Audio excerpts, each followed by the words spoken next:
Well, hey, everybody, and welcome back to the Speak Out Loud podcast. We are so glad you're joining us for this episode, whether it be on YouTube or on our podcast channels.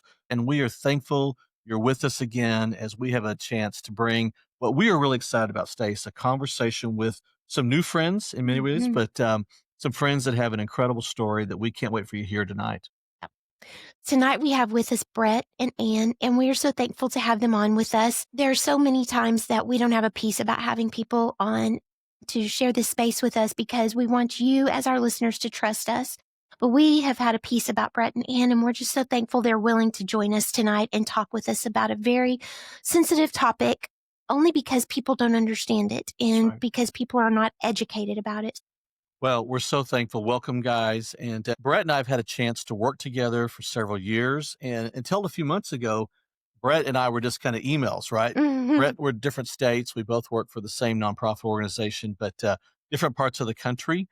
And Mhm. we would occasionally have projects that would cross and we'd have to email back and forth. But I was really fortunate and blessed to, we say it wasn't just out of luck. It was certainly providence that we were attended the same conference a few months ago. And we happened to be assigned to the same table. And the last days we were just chatting kind of where our weekends were headed after the conference was over. I mentioned, I'm helping my wife Stacey with an event she has coming up, and that led to some conversations about what Speak Out Loud is and its mission and purpose to share hope and encouragement for those who struggle with mental health and for those who love and support them, which is most of you know is our story, and as we've really gotten to know is Brett and Ann's story. So we're so thrilled, and Brett was very vulnerable and just began to share some of their family's journey. And, when you find those connections, I just left that conference that day feeling like, okay, this is not only just someone we want to talk to and engage, but also, fellow journeyer in this story and someone we can count on as friends. So, with that, Brett and Ann, we want to turn over to you and just feel free to share with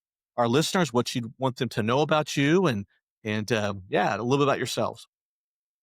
Well, Doug and Stacy, thank you so much for having us on the podcast. And I just Yes. will affirm a lot of what Doug said. It's so great to finally meet someone you've been communicating with for many, many years, just simply by email. And you know how those conferences are. Not only did I get to know Doug, but clearly through his marriage and commitment to Stacy, I felt like I got to know Stacy pretty well at that Sure. conference too. That was just such a blessing. And Ann and I are delighted to be here. We're celebrating 36 years of Oh, marriage. wow. And Doug, you Congratulations. used the word Yeah. journey at the beginning of the podcast. And I think God places us all on a journey. And certainly our marriage of 36 years has been a journey that has been a blessing to us. But it's like every journey, not without its own challenges and its own Mhm. opportunities. And so Right. we're just here tonight to share a little bit about a piece of our journey that hopefully your listeners will be able to take some things from and maybe find some peace or some ideas in their own lives. Let me stop there and turn it over to so my wife Ann can introduce herself. I'm Anne, and I second that. I would say that it's challenging. We do have a really interesting story, but I do think that sometimes these challenges really can be turned into blessings as Mhm. well. Mhm. And we've had a lot of which we're excited to tell you about. Sure. But I would say what has centered us through all of it has been our strong marriage, absolutely, Mhm. and just our friendship that we've Mhm. had, Brett and I. And also our, just our unwavering faith in Mhm. God. Mhm. I can see God in every step of the way here. Well, that's great. Mhm. Well, we are so thankful for you and as our listeners, as we get into this conversation, you're going to learn more about Brett and Ann and their family and the story and the journey, as Brett said, they've walked. And I think I'm really excited because you're going to find a lot of hope in this. And we've had a lot of topics, Stacy, over the last few years in the Speak Out Loud podcast, but this is the first episode we've done on this topic, and I think it's going to help a lot of people. So with that, let's dive in. Let's get into this conversation. And as we've all alluded to, Brett and Anna, just like us, you have walked a lengthy mental illness journey within your family for many years, and that has particularly included your son's experience and diagnosis with schizophrenia. And so Just tell us a little bit about that. Maybe start where did you first start noticing he was maybe struggling and maybe having some mental health challenges? And what was it like when you well, first, what was kind of your awareness of the depth of that struggle? Mhm. Yeah, I'll certainly start, and I know Anne will fill in all the blanks that I miss. But one of the things we learned about when we first noticed something was different, we learned that really through hindsight. For a long time, we asked ourselves, "What are we doing wrong as parents?" This kid is rebellious. He's pushing against really everything that we've tried to instill in him, from his faith to a lot of the work ethic and things that we felt were important. And after we got the diagnosis, we began to look backwards and say, okay, we can see where this kid was already struggling and we didn't Mhm. realize it, or maybe we did realize it, but we were in our own little bubble of denial and Yeah. thinking, okay, Mhm. we'll get through this if we just teach him the right way, or if we just do something differently, then it'll all be okay. And so that was a struggle for us, and honestly, I think in hindsight, an early challenge to our marriage as well. Anne is always 5 steps ahead of me and recognized Harry's limitations and his struggles much earlier than I did. And I held out a belief that we could just push through this, as I think guys sometimes do. We can fix this, we can control it, we can push through it, everything will be okay. And that just wasn't the case. And so for me, I struggled with, from that time we saw what was happening and not really sure what was going on, to having a full understanding of his diagnosis. It was really a sense of coming to a reality of a new normal, and that Mhm. being Mhm. fully accepting of our son for who he is, and not holding out some hope for a different future for him, but accepting the future that God has laid in front of him. Yeah. Yeah, I think you've got that right. And he was about 13. It took a long time to get to give this situation a name. Sure. Okay. It Okay. started out as an eating, he a little bit of anxiety when he was like 13 or 14, and that's a hard age to be anyway, right? Right. Right. And so you're like, well, maybe it's just that, and we had Mhm. just moved, so we were in a new community. Maybe it's that, whatever. And then it actually started with an eating disorder, believe it or not. And he had anorexia, which, was not on my radar at all. I'm ashamed to admit I only thought of that in the context of girls, Right. but not for young men. And so that kind of crept up on us. And then we sought treatment for that immediately. And I think it saved his life. I mean, I'm glad we Wow. dove in when we did. And then you go in thinking, just very naively that, okay, we're going to do this. We're going to get him back to the weight that he needs to be. And then we're going to just be more careful. And, so he was in treatment for some time. And then we did not ride off into the sunset like we hoped we might. Sure. You think, oh, that's over. Thank goodness, but Mhm. there was a lot happening underneath too. And I would say by the time he came home from that, had it was about 3 more years, wasn't it, before we actually had a diagnosis? Okay. And that meant, a series of different doctors and, just, making all kinds of different accommodations and trying different medicines and, just all of it. And, in the meantime, we were our parents to 2 other children too, our Mhm. girls, and, they need you too. Sure. Right. So it was a challenging time. Mhm. It really Yeah. was. But I do think, once we got the diagnosis and it had a name, at least we felt like Mhm. now it's got a name and we can Mhm. proceed from there, even though it was scary.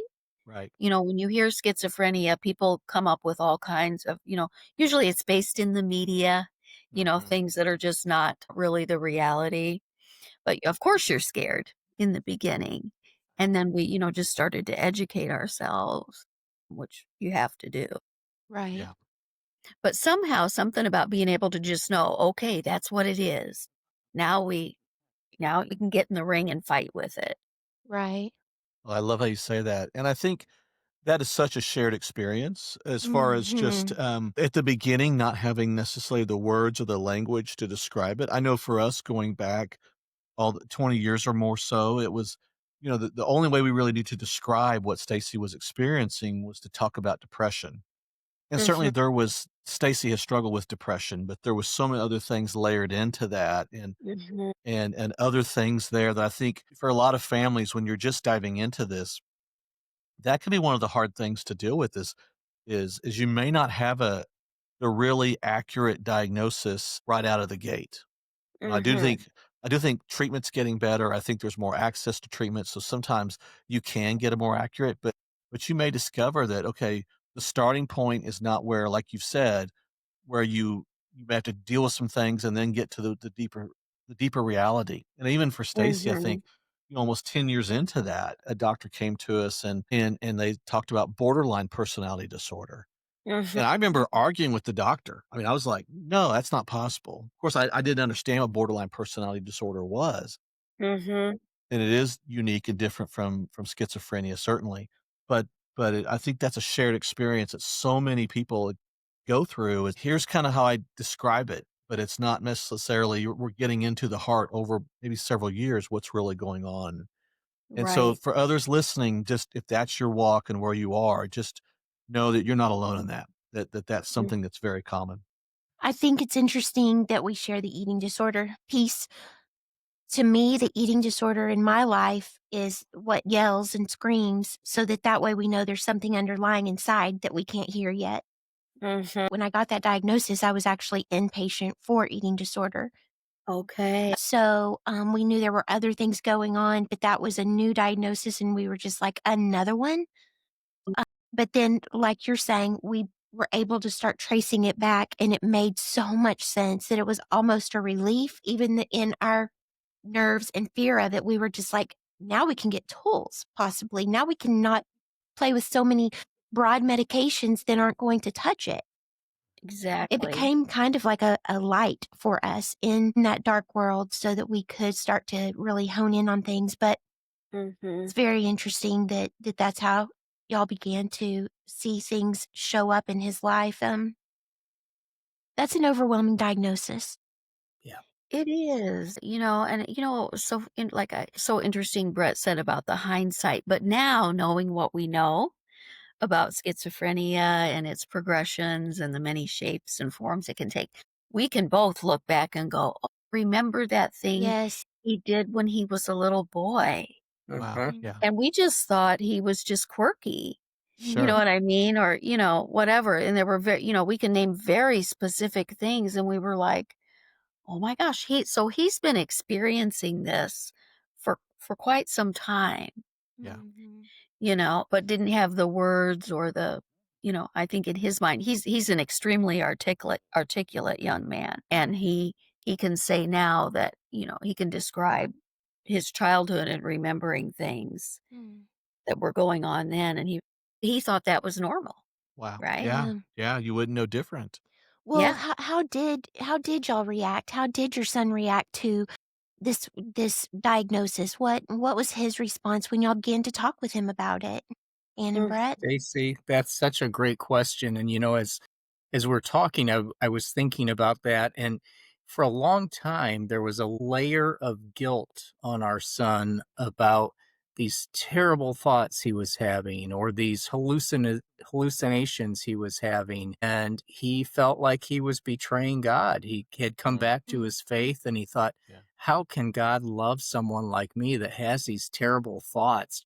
Awful, mhm, terrible thoughts. And mhm, mhm, through a lot of therapy and working through this, what we kind of arrived at was that's the disease. That's not you. And we embodied the disease separately from our son and mhm, talked in those terms that we know your heart. God knows your heart. These things you're experiencing are simply because you have this disease that is mhm. really weighing you down. And so that was a big learning moment for me, and I mm. suspect for you Me too, too. Ann.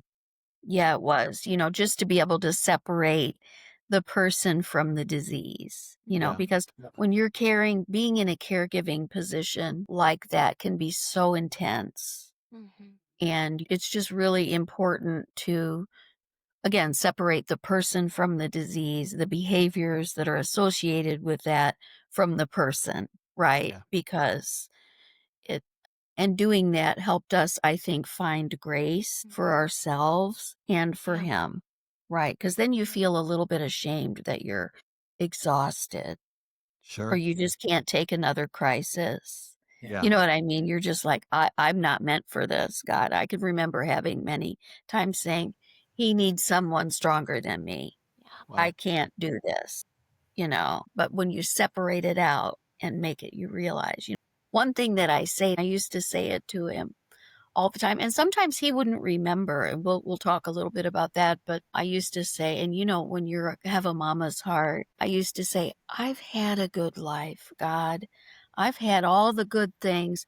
If I could just take this from him Yeah. and I would take it on, let me take it on so he can have his own life. And that would be my prayer, which is unrealistic and dumb. But, like, that really is how a mama feels about that. You're just like, "Okay, let me take it. I don't Sure. want him to do that, have to Yeah. walk through that," Yeah. you know? But Well, and the resilience that I think is required, and I just heard that, Ann, and what you were describing is the days, the seasons where it's just like I don't know if we can take this anymore. And I Mhm. understand that. I understand that too. At the same time, there's that compassion because what we experience as family, as loved ones, is Stacy's often talked about, hey, I can't go on vacation from mental illness. Even No. when we've had a chance to go somewhere nice on a vacation, it's traveled with her, obviously, and there are Mhm. seasons and times when I can take a break, and Stacy doesn't get that luxury, so I recognize that Mhm. that's such a reality for our loved one that walks these journeys, and 2, though, Stacy and I talk a lot about just I really believe resilience is the master skill, probably for Oh, no everything in kidding. life, but I think certainly for families that walk the mental illness road, and we've talked about how do you grow in your resilience, and it's kind of like exercise. You just have to build those resilience muscles up, and you begin to Mhm. learn that God is faithful. You begin to learn that, okay, we've done this before, we can do this again, Mhm. and you find that strength that we recognize comes really supernaturally through God's Spirit and the Son in us. So Well, and there's even resilience in the reassurance because I can look at Doug's face and know when he is worn out. And I know when it's from me and I know it's from the pressures of the job. It's when I Mhm. know the difference. And not too long ago, we were standing in this kitchen and I walked in and Doug was just had his back against the cabinets and stuff, and it had been a not just a hard week, but a hard season. Mhm. And I walked in and I just said, "Are you tired?" And he goes, "I'm tired." And I said, "It's so much." And he said, "Yeah, sometimes it's too much." Mhm. And in that moment, I needed to be his wife and not freak out knowing that I'm the one that carries the things Yes. that he carries even more so, and my heart just broke for him because that Uh-huh. was me doing my best even. This was a Yes. season, though, where I'm even doing my best, and God made people who are in the front and center lives of somebody with mental illness with Mhm. extra broad shoulders, strong shoulders.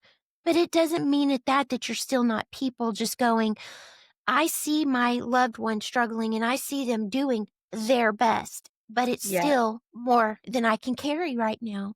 I'm just Yeah. me. I'm just this person going, you and I know? and I think Right. what you guys said is so important, and it was encouraging me as you said it, talking about really separating out the illness from the person Mm, and Mhm. recognizing that, and how I think that, and I hope that people that are walking this with the journey of faith, and maybe even other pastors will understand too, that hey, recognize that there are realities for people that maybe having struggle, like you said, with some of these thoughts, Mhm. or however that takes shape, that it's the Mhm. illness more than it's the person. And in this context, Stacy's describing earlier this year, her doctor tried several different pretty big heavy duty medicine changes, Mhm. And Stacey over the years has always adapted to those pretty easily, but this one was quite a disaster. I mean, on many, many fronts, and, Mm. we were just in a 2, 3-month cycle where and as you know, you can't just start and stop those things. You gotta go into them No. gradually, and if you exit out of them, you gotta exit out super gradual. That was something we were going through for sure. It was so interesting that you say that you can't get away from when the disease. The way I have described it often is that the schizophrenia at times like doesn't step back because it's somebody's birthday or you're having family over for dinner or what or you're going on vacation. It demands a seat at the table. Yeah, Mhm. That's so true. yeah, It really does, and I think sometimes there's some shame associated, particularly if you're the parents and you're like even with our own families, I mean, they're all on board now, but we in addition to, like, getting it figured out, we had to do a lot of educating to our own families about what was going on, that, Mhm. no, we weren't overindulgent parents, it wasn't we just needed to get a grip on we needed to be more firm with him or, sure. some nonsense like I that. know, I know. It's the Man, last thing you need, man, as if you're not beating yourself up on the inside already, anyway, and so let's right? just heap it on. Let's just Yeah, yeah. Exactly. Keep pouring it on. And for a long time, yes, yeah, for a long time, like, we would even be very mindful talking about it, like, because that's a good way to shut down a conversation at a cocktail party or whatever. As yes, soon as say the Sure. word schizophrenia, people will start to literally back away from you Yeah, because they're afraid. yeah. yes. You're right. No. Yeah. I feel like we've been able to help more people Yeah, by Mhm. just talking about it. Because almost anytime I do, Yeah. then I'll get 10 calls. Somebody, "Oh, yeah. so and so said, would you mind? Would you talk with this person?" Oh, yeah. So I kind of feel like that's God helping me figure out a way to make some sense of it, Mhm. honestly. I Yeah. think that's Yeah. huge, and you're right.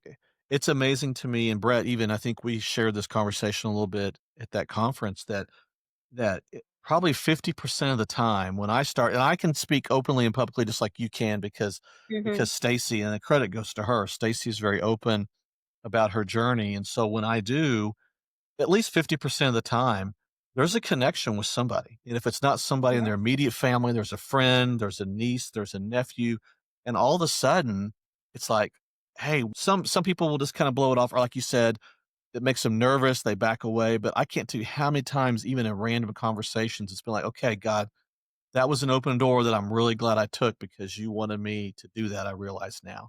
And Yeah. I think it drives home how many people the prevalence of a mental health struggle for so many families. It takes different shapes and Mhm. forms, but many, many families all across our country and world share that struggle, but yet it's still so stigmatized. It's just very hard to be open and honest about it. And I think people Mhm. need that. They need to hear that hope. I was about to Yeah. say earlier, there's a Yes. book out here somewhere to be written titled All the Things You Shouldn't Say.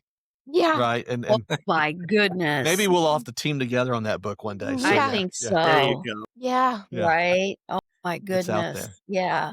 Doug, I really appreciate what you said about that authenticity that when you open yourself up to conversations, you and I spent 3 or 4 hours at that same table and we talked about our jobs and the organization we work for. And wasn't that Sure. speaker great? But it wasn't really until we let our guard down a little bit and talked about our family situation Yeah. and all of a sudden a friendship blossomed and opened up around that common thing. So I very much Mhm. appreciate that. And the other Yeah. thing I that I agree. would go back to is, Doug, what you mentioned about you wanted to argue with the doctor and control the Mhm. situation. And man, oh man, I can't tell you how many times I felt that. And a lot of it was misguided on my part. But on the same vein, I would say to the listeners, don't be afraid to speak up for your loved one, and make Mhm. sure that Sure. you Mhm. understand Right. the med changes, because sometimes psychiatrists, they're in the business of distributing medication, and it's always easy to keep going up on meds instead of really Sure. stepping back and Mhm. saying, going somewhere different with it. So Yeah. we found ourselves in some tough situations where this kid was just simply over medicated, and Mhm. we had to step in and realize these are very talented, skilled professionals, but as his father, I'm still his chief physician. That's right. No, that's important. That's Mhm. so That good. advocacy role is so Mhm. critical, Mhm. Yeah. and it's a sometimes a narrow tightrope to walk, Yeah. but It man, can you've gotta be. do it. You've gotta do it. Yeah, and to just also one of the things Brett always says, we always say this when we're talking about something that feels like really big or whatever, but he's like, "Yes, they're doctors, but they're not supernatural. They're people, That's right. and they can be wrong about something. It's okay to get a second opinion. It's okay to say, "Hey, this doesn't work for us anymore, and I Right. think we need to go a different direction," or Yeah. whatever. Yeah. They Yeah, don't know all the answers, and they certainly don't really know our son. That's sure. such great advice. That And they Thank really don't is. love thank you for him sharing either, that. and we do, Yeah. you Yeah. know? They don't see him when the medicine's making him feel sick. They don't see him when the medicines are clashing, but yet they're not. It's just so hard for them to understand all of that when they don't go home with him. And Exactly. that's why I would love to advocate on my own behalf all the time, but I can't Yeah. because I know things are wrong or there's something that needs to be switched or adjusted. But Doug can look in it and just go, wow, I see it. I know why you're struggling so bad right now. I know. And I Mhm. don't know how Mm. to tweak that medication, but I can help you describe it because you know something's off too. Yep. And just that validation of, I'm in here. I'm in here. And Yeah. I'm not just this, like you're saying, I'm not just this diagnosis. I'm so much more. And I don't want to feel this way in order to be able to function in the world. Yeah. Yeah. And another thing that I really appreciate, and for me, it's a non-negotiable when Hmm. we have a psychiatrist now that has We do. really been very, very helpful. Sure, we do too. Yeah. It Yeah. takes a while, but It does. Like you're gonna hit a few duds. you You're gonna are. hit a few duds or where it's just not a love connection or That's right. whatever. So true. But I would say, on that with a psychiatrist, it's also important for them. Number one, they have to be educated and all that, but I don't want a psychiatrist for me to be in the room with my son and the psychiatrist, and Brett sometime is in there too, and for them not to talk directly to my son That's right. Mhm. and not to talk over him That's because right. he absolutely deserves that Yeah. respect That's right. and dignity, and he Oh, yeah. deserves to be Mhm. able to have some choices and to talk for himself, That's right. That's huge. So So I'm good. there as a wingman, not Mhm. in charge anymore. That's He's a right. young man, Yeah. Mhm. you know. So that's kind of hard to do, but like we've gotten better at it, haven't we? About like, well, Yeah. what do you want to do? Yeah. Mm. Right. And that's great counsel. I'm so glad you share that. Such great counsel. Mhm. Well, before we get too much further into, and we have some other questions we want to talk about, but just we certainly don't want to miss out on a chance to hear, because I know, Brett, you had said this even to me when we first had this discussion, just how far he has come, how far you all have come. So how is your son doing today? Yeah, that's such a great question, Doug and Stacy. And I would say, this journey we've been on, it has been above all else, a testimony to how God works every day in our lives. Our son had his schizophrenic break really in college, and it was Okay. debilitating. He stepped away from college. He couldn't complete that, and we were on a long journey.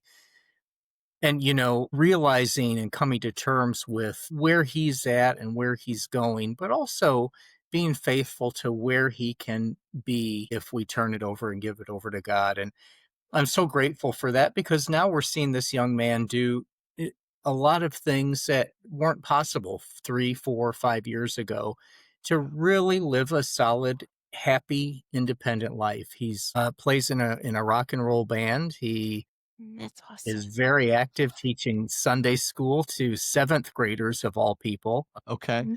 And That's a he calling for That's a sure. calling in Yeah. itself.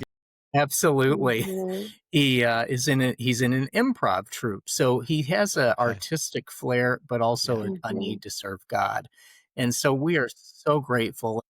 One of the things I was saying to Anne earlier tonight is I certainly have seen my relationship deepen with God, because each day I just pray for that day. And at nighttime, I can see how God worked just in that day and in our sons' lives and in really all of our lives. And that prayer Mhm. at night is a prayer of gratitude for how God worked in my life that day. And just being Mm, able to pray about our son and pray for that next step and that continued journey that he's on is a miracle as far as I'm concerned. And I'm so grateful for Mhm. that in my relationship with God. So long answer to the question, he's doing great.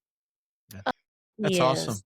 Well, and Yeah. we wanted the And long I answer. always whenever I'm talking about our son, I really try not to lead with his disease. Here are all the I could lead with 100 other things that describe him, mm, right? Yeah. He's the most thoughtful gift giver you're ever gonna know. uh, that's beautiful. I mean, he thinks Mm, ahead of time, he's so thoughtful.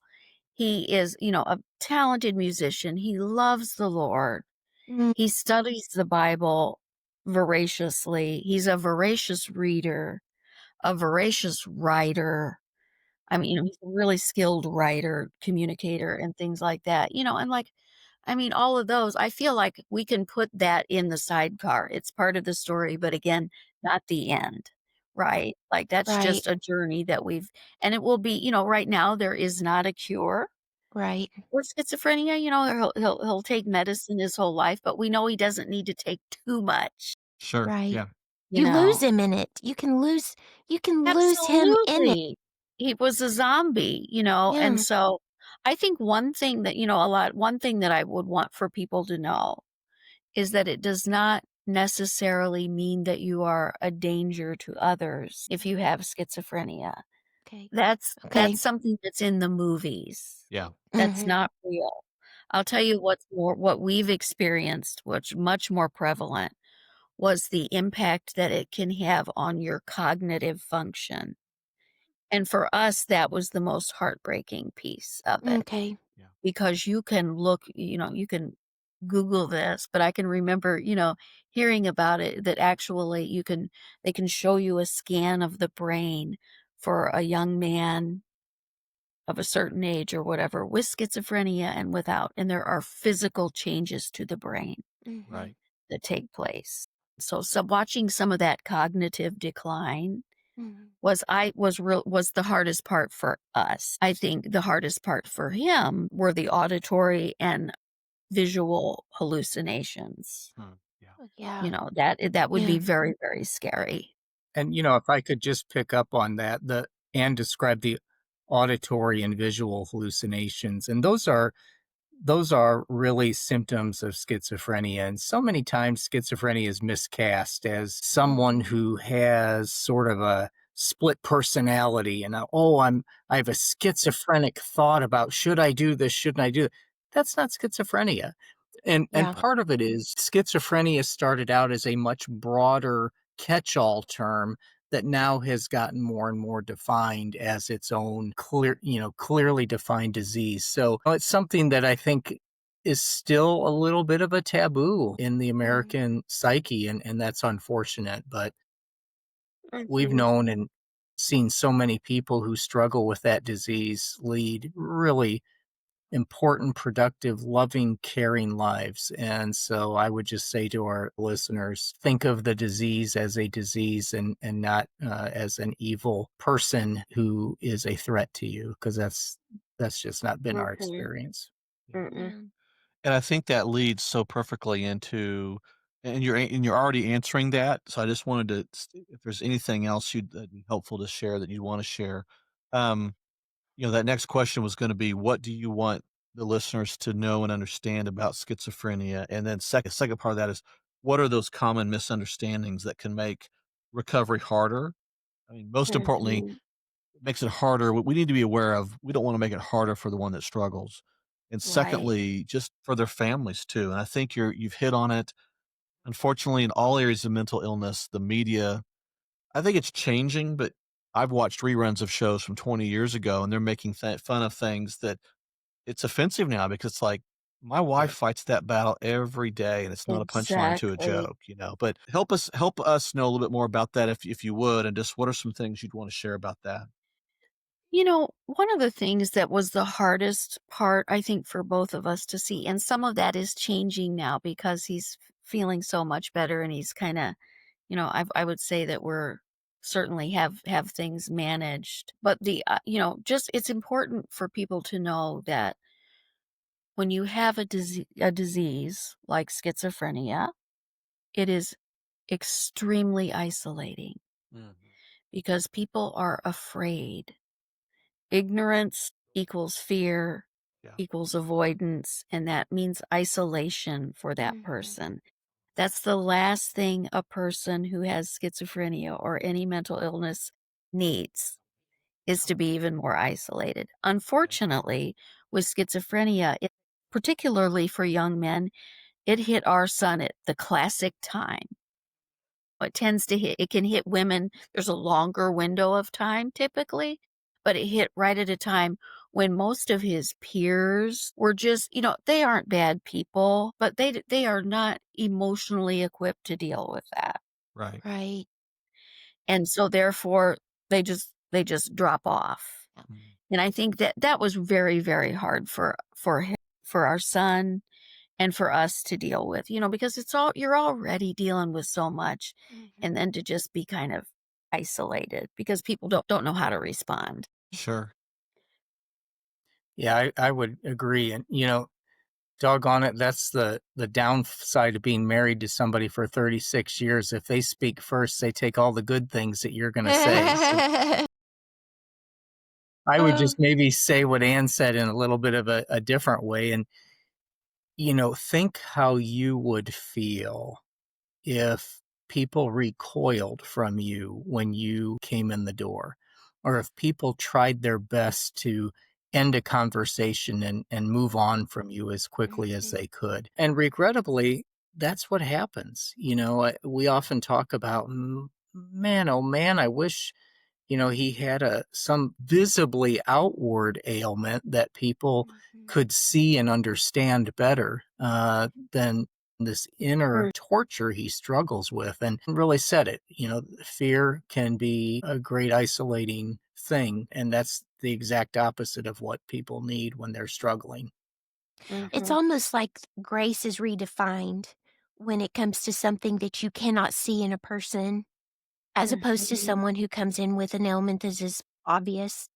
Mhm. There's a grace, there is a compassion. And one thing that I write about and that I say is that you don't have to understand or see it in order to have compassion.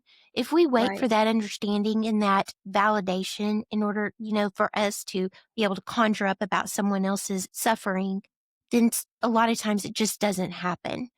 And Right. so that's why it's important. I feel like when you see someone or you know of someone who has mental illness to not just immediately go, well, what's wrong with them? But Yeah. rather, what Mhm. what has happened to get you to this point, and way to go for still being here.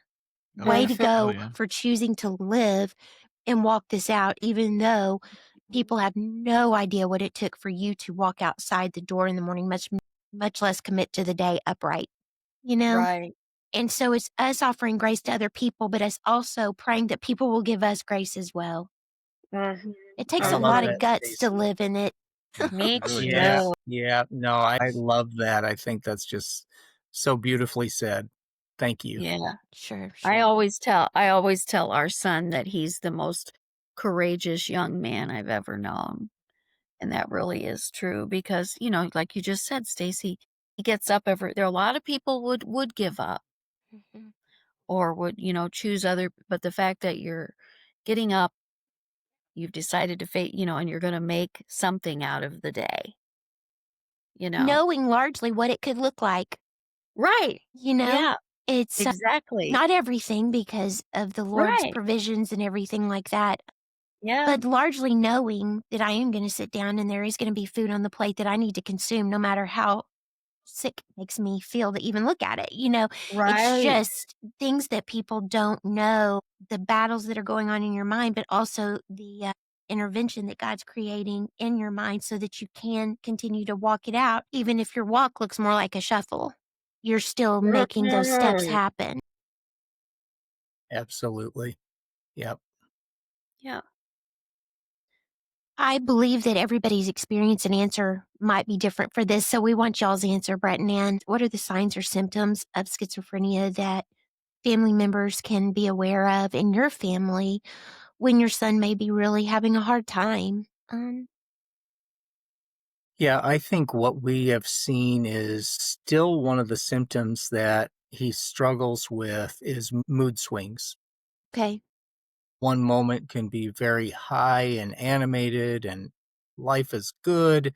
And then later that day, he could be really down and just need us to Mhm. talk and not be alone at that time. And so Mhm.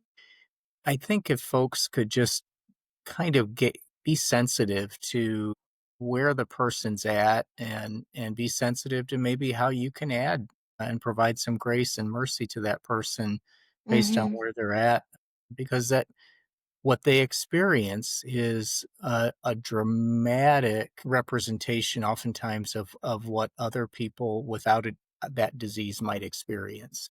It's much more Mhm. dramatic. So Mhm. being kind, being understanding, be willing to listen, being willing to be patient and just sit there with a person who's at their lowest point and maybe not say a word, but just be there with them.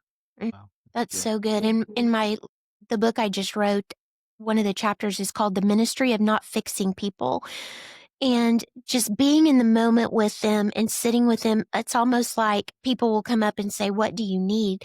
Well, I don't know what I need. I'm just trying to make it through that scary wave that's washing over me that's longer than I thought it ever could be so that I can breathe again. And if you can just sit with me so I'm not feeling lonely during that, it's just Mhm. huge, and I understand the empathy that you just wanna take it all away from your son, Yeah. Me and just too. go just and, I've seen that same look in Doug's face and in my girl's face. I'm the mom Yeah. who is the one who's struggling. It makes a shift.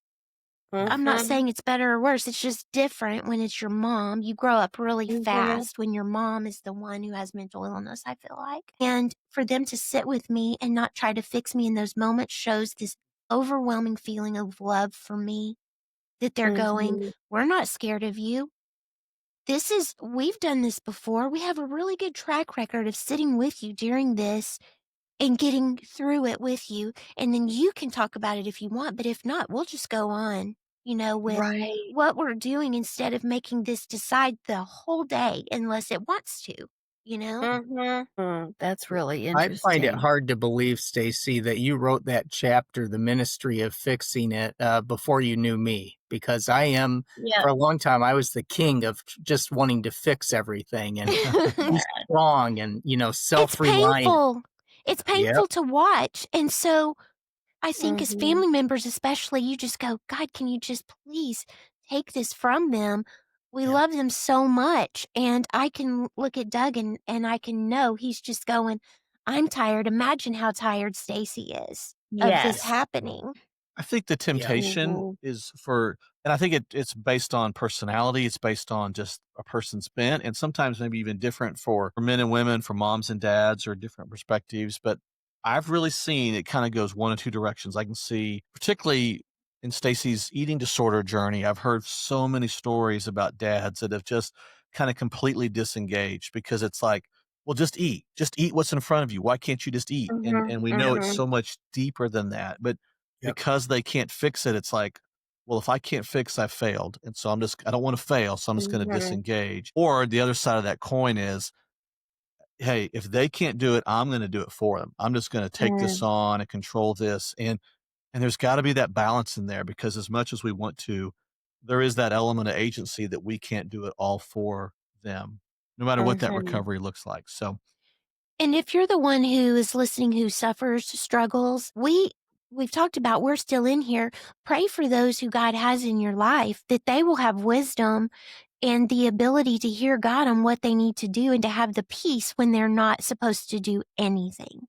yeah, That Mhm. can be so hard. I apologize all the time to Doug. This is not, we've been married 33 years almost, and this is not what we thought our life was going to look like. Mhm. yeah, Um, at all. But at the same time, he will look at me and he will just say, "Do not apologize, honey. Do not apologize. And let's even go do something, and when I get out of that funk for a few minutes, Mhm, and I can kind of mhm, breathe again, then we'll do something, and he'll even kind of just be like extra gracious to me and just be like, let's change the whole rhythm of today. And if it comes back, it's okay. It's all right. But mhm. grace ministers to me more than just about anything, and people sitting with me and not being afraid of me in those moments is Yeah. huge. Yeah. Yes. Stacey, I really like how you described that it wasn't the life we thought we were going to lead, right? And Anne and I used to talk about hallmark moments, we'd call them, where you just are looking for a certain reaction when somebody opens up a birthday present, there's going Mhm. to be music playing and they'll embrace you and say, "Oh, Dad, I love you." Well, those hallmark moments never happen, right? It's not what Right. we expect, right? Coming to realize that the life you have is the only life God's given us to live on this earth, and that is what we Mhm. have, and to let go of these false expectations or these false Mhm, visions of how we thought that hallmark moment or that hallmark life would play out. Mhm. mhm, It took me a while, but now mhm, I am feel much better about God breathing through me and saying, "Hey, this is your son. This is where he's at. This is the life we have. Let's go listen to his improv performance and enjoy it. That's right. Let's yeah, go celebrate the struggles he has with those seventh graders at church and laugh about it with him. And Yeah. let's mhm, make this life our reality." That's mhm, It's so so good. good. I think, Doug, you have an excellent example of something similar that you have shared sometimes about where I was and where you thought we were going. Yeah, I just think, I used to have it was a mind game I'd play early on with myself. And I think it was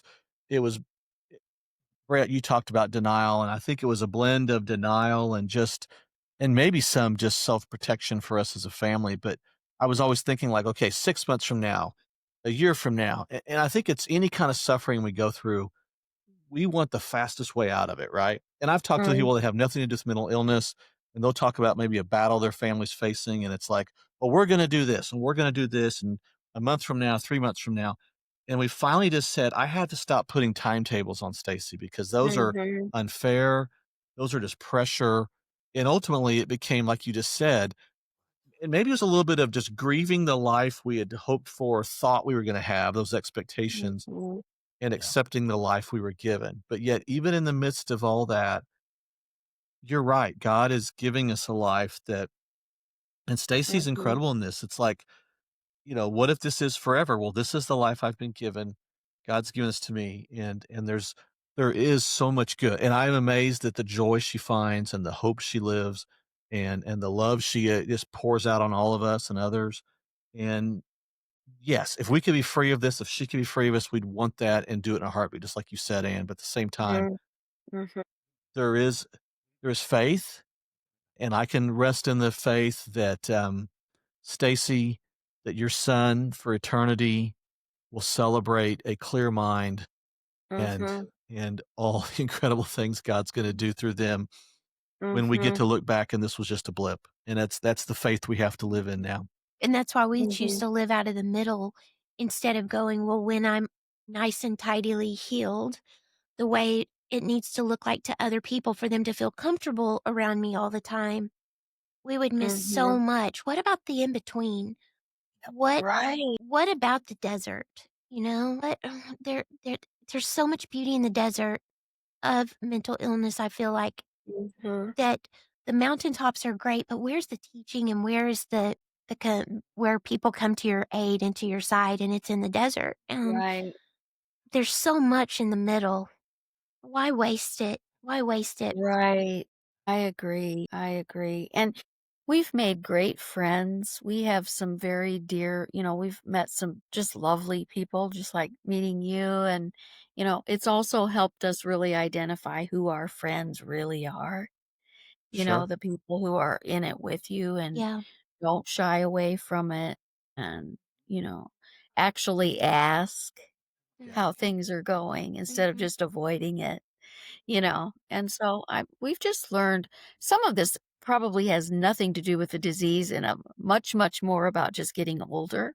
But Brett and I say all the time, we've gotten a whole lot better about just recognizing when we've had a pretty darn good day. Like, and just going, well, let's just take it. That was great. Yeah, And Yeah. really nothing fabulous happened, but there wasn't, we don't need a mountaintop that's right. Right. to be And what happy. does that look like to you as Yeah, opposed to somebody else? right, I can remember when our youngest daughter got married, and I never imagined myself being there that day. I hadn't right. ever planned to live that long and to be here. There was nothing in my life that showed that I was going to be here and commit to life for years and years. And so Yeah, on that day, and I was there, and I was just like tying her sash, and I was just like, God, I'm here. You got me here. You got right? me here today.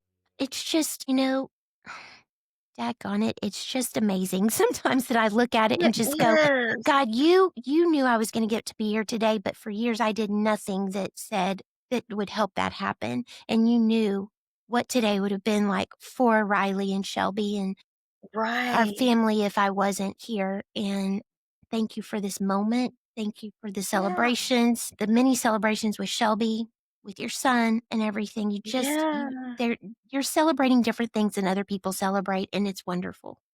Yeah. Absolutely. It's so funny you say that. So we just did we already say we were grandparents for the first time? Just off the record you did. Now go ahead. Yeah. So now it's on the record. He's Yes. actually a month old today. But there's a Oh, Congratulations. picture we took a picture on it was on the day that our grandson was born, and he's gonna be a great uncle. He's just gonna be a great oh, uncle. But there's a picture of him holding the baby, and he just has this pure joy on his face, I love that. and I've looked at that over and over and over again, and I'm like, I'm if we hadn't been through all of those things, I might just pass that picture by and not realize how special it really was. Sure. Yeah. But I can look at it and go, wow, Yeah. that's incredible. And thank Mm. you, God. Mm. You know, Yeah. Well, guys, I'm just sitting here thinking, gosh, I can't wait to get this out because it's so encouraging to Mhm. us. It's going to be so encouraging to others. You shared a lot about this already, but I wanted to just, as we get close to wrapping up, wanted to give you kind of just another opportunity. Is there anything else that you just feel like I would really want other parents or family members or loved ones or friends to know if they are supporting, if they love someone who shares this struggle with schizophrenia? Is there anything, just encouragement, coaching, guidance you might share with them that you haven't shared already? Yeah.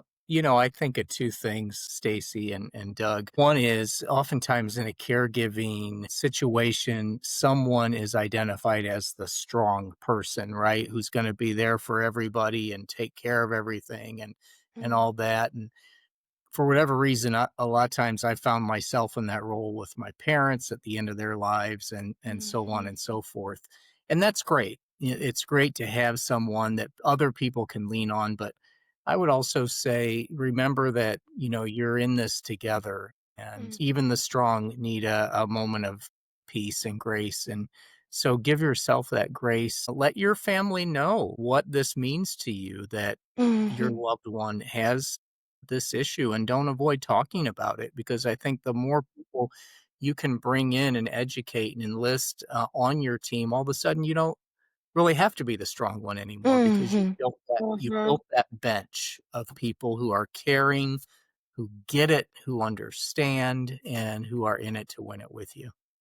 That's Mhm. huge. Yeah. Thank you. That's awesome. Mhm. I would agree. And also, one of the ways that I helped my family understand was honestly like to share really high quality, reputable literature on it. Okay. Like, Yeah. I would just say, "Hey, read this and then let's talk." Oh, that's so Gotcha. good, You know what Ian. I mean? So Mhm. then all of a sudden it wasn't me. It took the burden off of me to try to explain everything, and it Mhm. was someone else saying, "Oh, this is legitimate. This is what is really does happen." And Mhm. then come back and we can talk about it. And that really helped. That was a good way. That's so good. Yeah. Yeah. Well, as I'm just so thankful for you guys, honestly, because sometimes you don't get to share space even on through a computer with people who are saying things. I've nodded my head more in this interview than probably I have in 65 interviews. And that's why we think it's so, so important to have people on who have a loved one or themselves who struggle and we do have a lot of professionals on, but we have more so people who live this life out and who walk this out with one another because the enemy wants us to isolate so bad and we want to build a community. And so for your son and I, if we do have this forever, it's not that I don't believe that God could heal me today, but what if he doesn't? We just got to Mhm. keep moving forward. We got to, whatever that looks like for that day. And on my question, I Mhm. did say, how is your son doing today without even thinking about it? Because I need to know that it doesn't have to be a whole good week in order for me to have success. It can be a successful morning. It can be a Right. successful afternoon. Let's celebrate today, and Today was great. In fact, yeah, he just came storming in yeah, after having gone out for dinner with a friend yes, that he met at improv. yes, He was able to do that on his own, mm, and when we're finished with this, he wants to talk about taking some community college classes at the community college, and, man, so that's great. he's got big plans for himself, and so, Yeah. like, we're just along for the ride, Yeah, you that's know? beautiful. That's amazing. Well, Yeah. y'all are incredible people. That is for sure, Brett. And y'all are amazing. And it's an I honor to feel get really to sit blessed to with be y'all. invited. I Well, think I thank Absolutely. you think so much. that response, Ann, really answers how we often conclude a lot of our interviews where we Hmm. ask somebody, "Hey, what is giving you hope today?" And, I think that is incredibly hopeful what you just shared, and I don't know, Brett, if there's anything else you'd wanna add to that, but thank you for sharing that hope, and thank you both for being hope givers to your Thank son, you. to a community around your family that you've built, but now to so many others that are hearing your story, and I think this is gonna bring lots of hope to their life. Yeah. Great. No, thank you so much for Yes, having thank us. you for having us. Well, we're gonna do this again, and, Yes. Brett, Yeah. you and I need to hopefully at some point we can connect before the next conference and to get to meet you in Yes. person and Oh, to that would bring be Stacey into the amazing. all of us together in I person would would be really love great. I I that. So would love too, it. just Yep. to sit with y'all and, I don't know. When somebody understands, it's amazing, it's a gift, and so if you're listening today and you don't have that in your life, please join our community because we may not get to sit in a room with you, but the reason why we do this is, gosh, it would be easier if it was about gardening. But you don't isolate when you're a gardener, probably. And so we need this. God has called us to this, and we want to link arms in this and be able to say that you may feel very alone in your space tonight. You may be listening to this and you go, I have no one. Would you follow along with us in our journey that God has laid on our heart in order for that to happen? And we will be praying for you that God will bring those people into your life. That's one of the reasons why we do this is we want to see your name and we want to pray for you as a person who is showing up every day, whatever that may look like. And we want you to follow our story so that we can pour into your life. yeah. Yeah, Well, I thanks, love that, guys.